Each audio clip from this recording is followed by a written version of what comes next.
Cool. So we're here with your collection that you've got in here of all your cars and memorabilia at the moment. So obviously you've got a lot of Peter Brock stuff, but you also, like you said, you've got other cars as well, Fords and Holdens and everything else. So what's probably one of your earliest pieces that you actually started collecting? I would say probably there's a LJ Torana that I got Brocky to sign maybe about 25 years ago, awesome. on the roof there. So Brocky signed that about 25 years ago. So I'd say I think that was my first model. Yep.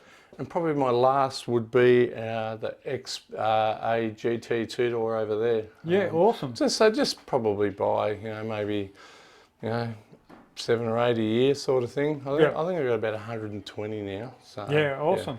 Perfect, yeah. It's definitely a variety from Australian all the way through to American muscle as well. Yep. So that's great. I mean, you've obviously got signatures of Peter Brock in numerous places at the moment on posters and stuff like that. So you've obviously met and seen him a couple of times during the racing career. Well, when I probably the silliest thing I ever sold was when I had my hatchback Torana. I got him to sign back-to-back 78, 79 Peter Brock on the glove box. Yeah. And prior to selling the car, I pulled it off and put another dash glove box on. And then I don't know, I got it in a moment of weakness. The guy offered me some pretty good money for it, so I sold it, and I probably should still have that now because we're never going to get those signatures again, are we? No, that's just those things are now going up, and anyone that's selling anything to do with Peter Brock and his signature on eBay now is going through the bloody roof. So yeah, I sort of I mean, I would say probably my rarest piece is like I said, probably my energy polarizer. So that was such a big controversy thing back in the day. Absolutely. That people reckon a box of crystals that didn't work or whatever, but whatever. I've got one, so I'm pretty happy with that. At the end of the day, I think like with a lot of those kind of things, I think it comes down to if people believe it's true, it becomes true. So I've just always wanted one, and I picked one up and. Whatever it was, but whatever he did, he was winning. So he didn't win. He didn't really win when it comes to him and Holden. That was the big split up, wasn't it? But I mean, I love my Sandmans. I'm just missing one. One mint tulip Sandman, and I've got the whole collection. I like my race cars, and obviously I've got a few Camaros over there and a few Fords, and got the full collection of Valiant Chargers and all the different Holdens over there. And I just, I mean, all the Brock cars and the coffee table. I mean, that's, it's probably, I mean. Obviously, did you build that yourself? I actually found it on eBay, I think it was. Oh, wow. A guy up in top of Perth was selling it for, it was something like, I think he wanted $1,000 for it, and then end of the day, he said, my wife said, look, I'm just going to go buy this for you. And when we went up there, he goes, you can have 2 models with it if you want. And the models were worth more than what the table was. Wow. So perfect. He just wanted to get rid of it. So I love it. I think it's, it was all handmade by one of his mates or whatever. So it suits the room, and it's a nice centerpiece for the room and like nice display as well. Like it's great. Yeah, it's good. I mean, look, I suppose when I started collecting them, I think they were like $160, $170 each now. They're like $350, aren't they now? Oh, I'm sure the local toy shop actually thinks I'm an idiot because I just keep coming in and ordering things. Like I ordered the new Sundowner, the other day. So that'd be a nice one in my Ford. But absolutely, I've sort of run out of space, to really starting to put more and more in each cabinet. So I don't know. Maybe I have to stop. No, you wouldn't want to do that. No. And you got the nice old fuel pump. Fuel pump. The wife and boys bought me that for Christmas or birthday, I think, last year. They're nice bloody items to get these days. These days are it was a lot of money. The surfboard over the back. That was a guy. I was in Los Angeles with my brother, and we were down in Huntington Beach, and we walked past there was a surfer called Rock and Fig, a well-known world champion surfer. There's a surf shop there, and my brother goes, come on, let's go in and have a look. And he goes, your van needs a surfboard on the roof. fair enough. Next month I'm carting that to Hawaii and back to here and all around the world of thing. So it was sitting out in the shed in the winter time. I don't like it sitting out there because I brought it in here. But yeah, it's this is my little room. I like sitting here having a Jack Daniels and sit here quietly. Yeah, absolutely. And, it's a nice space for it. You're surrounded by all the little bits and pieces that you enjoy. And you can yell out for something to eat off the wife. You probably get slapped with it as well. yeah. But it's all good. Like, look, we wouldn't be able to do what we wouldn't do if we didn't have a good wife and family, hey, to support us. And now my boys are into cars. I think it's great. Now they can spend the money and I can just have fun building them with them. You know? Yeah, absolutely. And that's one of the great things about it. You pass on that kind of skill set as well onto your kids and everything else. So at least that way, when we're then gone, someone's going to follow on with these kind of classics. That's what I said to the boys. I said, you just, after I'm gone, you just split up the cars to however you want and split up the models and, have yourself a little man cave in your house each or whatever. It's all good. But hopefully there'll be a few models there before we get put in the box sort of thing. But it's all good. I get that 100%. But everything in here is just beautiful. I just love it. Beautiful, thank you. And you've done well. Really done well with your collection. Yeah, I haven't seen as many of these in one spot, apart from like a toy shop, really. But it's funny when you tell Shannon's how many you got. They go, "Oh yeah, right. You sure? Yeah, sure. You got that much?" Because I think they made me video them all and and keep them as record because.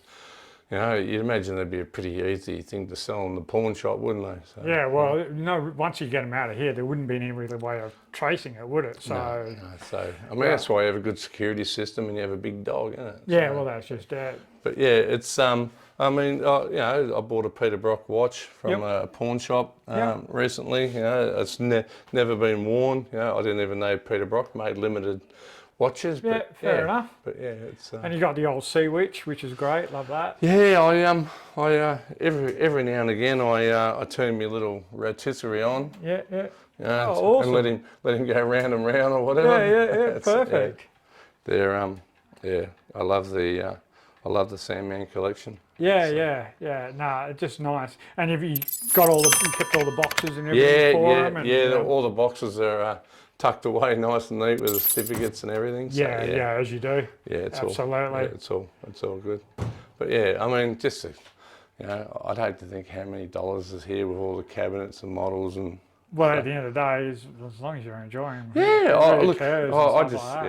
I just like getting sitting here. It's just a really nice place to sit and relax and look out the window and see the cars and perfect. I haven't quite got enough signs on the fence yet, but I'll get there. Slowly but surely. Every time we go to an event, there's always someone selling tin signs or whatever as well. Yeah.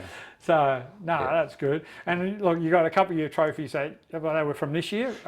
So the van's been really, really good. Yep. I got runner-up original van this year, and then top 10. Yep.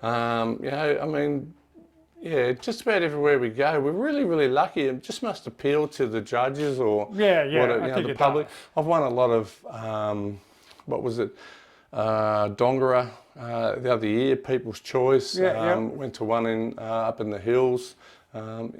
Recently and got People's Choice and everything. So to get People's Choice, that's probably better than I think winning by a judge. Absolutely, because that means that more of the public are voting for that particular car than any other. So and and to get ones like from our Vannis variety. To get an award for that because you got one that year as well, didn't we? Absolutely. So to get picked by. The people in your club for having a nice car, it's makes it all worthwhile. Probably, sometimes you get a bit of negativity about, here he comes in his car or whatever, but... but then again, our opinions of our own vans are different from other people's. Me and Phil did motivation this year, and I thought he would beat me, but I ended up still winning top van, but I thought Phil's van's better than mine, but it's appealed more to the judges and everyone else. It's funny, isn't it? Like like I said, I can go for driving all my cars, and my VL's probably the one that the people come up to the most, and whatever. It's only people, our generation that can relate to the van, and only people that like American that can relate to a Kimono. Yeah, well, I guess with the van, like I don't remember how many times we used to go out as kids, and there'd be at least 10 or 15 people stacked in the back of the van, which we probably shouldn't have done, but we were always in there. Yeah, it was legal back then, wasn't it? We used to go to trade school. I went to trade school in Geelong in Victoria, and we used to, absolutely, put 10, 15 people and go down the pub and, And it was a cheap way to go to the drive-ins because, you don't have to pay for one car and like 15 of you rock out. That's it, yeah. I have been locked in the boot before going in the drive-in before, But but how many times you've been locked in your boots and your mates thought it would be funny to do something fun in the car? That's it. No, it was, good times. If you look back at all the good times you've had with cars, they've been. Absolutely. So, out of all of this and out of all your collections and things like that, what actually got you started in being interested in cars? Because some people aren't. Yeah, probably my big brother, I think, because he was. He always had, he had an EK Holden, and he had the HR that he sold me, which was my first car, with the triple carbies and stuff on it. I mean, my dad was always a Holden man, but he never really liked working on them, like he used to have, that's probably why I want an EH wagon myself, because that's what we had as a kid, going on holidays, and then he sold that and I think he had an EK first and an EH, and then he had a HQ. So that's why I'm really pushing my son to buy a HQ wagon, because it'll relive some memories for me as well. But but if we can find, if we can find an EH wagon for Jill and myself, and we can find a HQ for him, and then we can go nuts with his, put a big block in it, and make it a really tough car, that'll be like reliving, my childhood again. But like I said before, to me, building him is more fun. Sitting out there. Well, it's the time you're spending with, the people you love. Sitting in the garage and just having fun. And even if you're yelling and swearing at stuff because you can't get into place, it's still fun at the end. There's a little bit of that involved, isn't there? Absolutely. I really like it. I like getting an absolute turd and making it into something that's that people look at. I mean, my VL was probably the ugliest looking car I've ever seen in my life, but it's a nice tidy little car now. And I'm never after show cars or winning trophies. It's just what appeals to me and what makes me feel. Yeah, well, that's just it. And look, none of us buy cars, none of us in the club buy cars to go out and win trophies. We buy cars because we love the vehicles, and that's purely it. And like you say, I watched your episode on Phil's van the other day.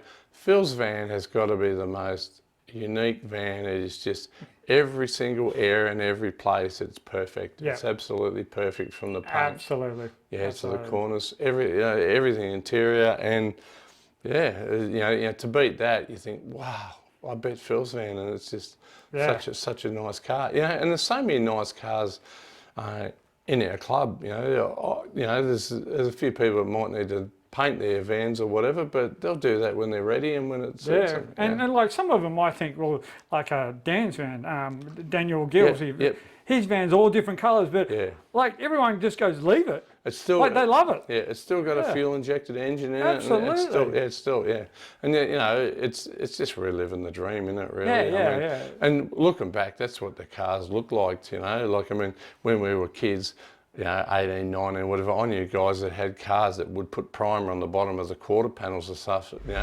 like, and there was nothing there to, like, they just prime it over to make it look like they were doing something. But it's, I just love my cars, and, if I can find an EH wagon in the next, year or two, whatever. Perfect. I'll be onto it, but. Well, look, anyway, we're grateful for you talking to us and showing us around your vehicles and everything else, and it's been perfect, and thank you very much. And look, we'll get this online and we'll show everyone else, and beautiful. Hopefully they like it just as much as we do. Beautiful. Thanks, Phil. Appreciate it. Yeah, no drama, mate. We'll catch up with you later on, mate. No worries. Cheers, Digger. Awesome. Thanks. Thanks.